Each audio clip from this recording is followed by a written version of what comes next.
الراجل بيلبسها مرة في العمر والست بتلبسها كل يوم. انا عارف الاسئله دي على فكره، انا بشوفها انت بتساليها. لا انا عمري ما سألت السؤال ده، اول مرة اسأله. في سؤال تاني كان ايه الباب اللي العمر ما اللي محدش يعرف يفتحه؟ عرفت الإجابة؟ لا. طيب قول بقى السؤال ده. باب الجنه. طب ما لا ايوه صح. إيه انت ملحد. بقى ربنا بس اللي يقدر يفتحه.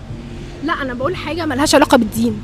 ماشي. خلينا بس في السؤال ده، انت كده دخلنا في سؤال تاني. ماشي. ايه هي الحاجة اللي الست بتلبسها كل يوم والراجل بتلبسها كل يوم كل يوم، والراجل بيلبسها مرة واحدة في العمر؟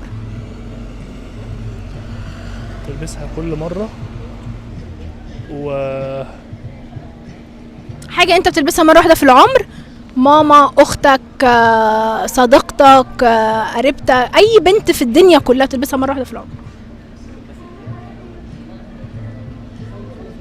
ايه ده؟ دي صعبه.